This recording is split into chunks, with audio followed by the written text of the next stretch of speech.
The Coyote and the Mountain Spirit, a Kootenay Legend, by Alexander Francis Chamberlain. Read by Frank Blissett.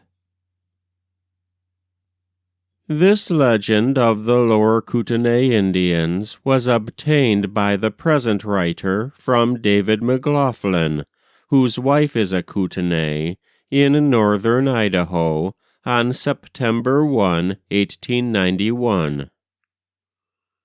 Once the Indians were all starving in the country on account of a spirit living in the mountains that waged war against them.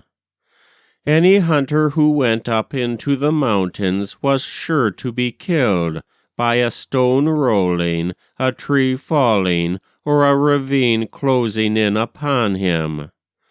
The Indians were in great distress. So one day they assembled to make medicine, to consult the spirits. No one, however, could succeed in quieting the mountain spirit.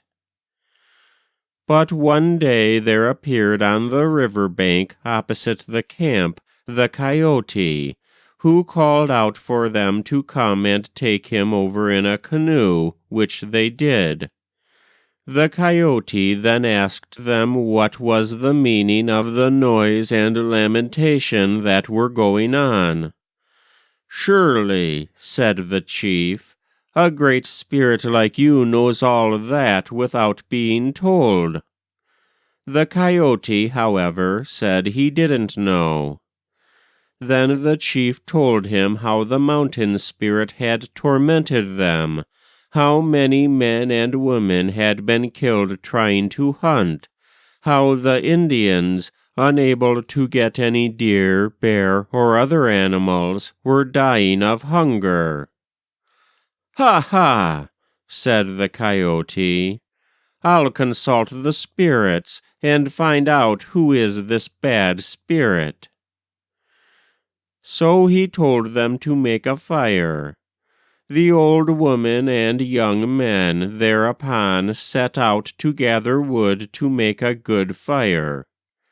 The Coyote told the chief to say to the woman that they were not to bring any gum wood, which was bad, but only dry wood. The woman made quite a long fire, and the Coyote began to dance and jump over it, going from end to end.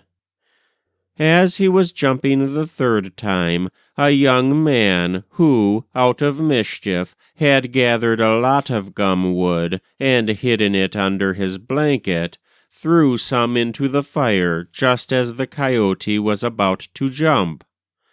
The Coyote was so busy with his incantations that he did not notice what had been done, and, when he jumped, was singed by the flames on the belly, as can be seen to this day. When the fire singed him, the Coyote said, "It just pricked me, and didn't burn at all.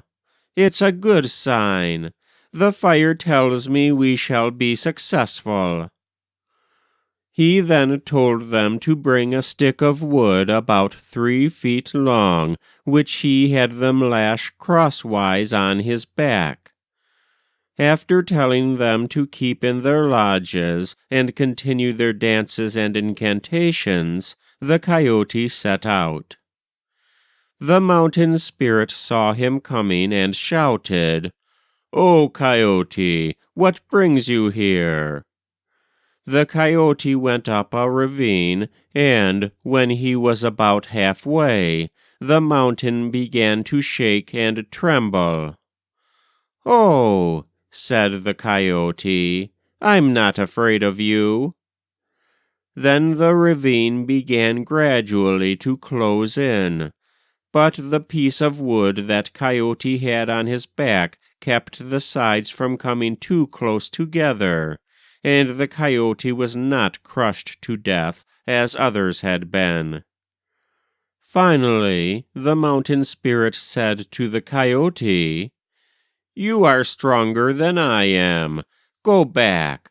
Tell the people to hunt as they like. You are better than I am."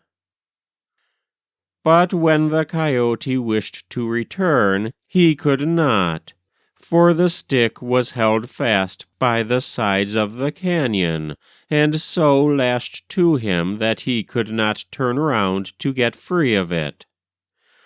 He therefore shouted to the Indians to come and release him.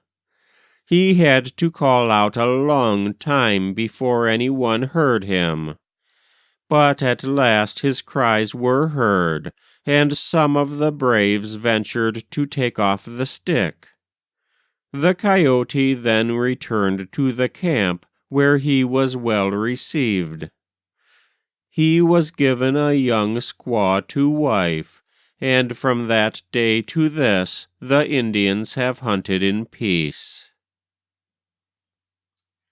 That was The Coyote and the Mountain Spirit, a Kootenay legend, by Alexander Francis Chamberlain. Read by Frank Blissett.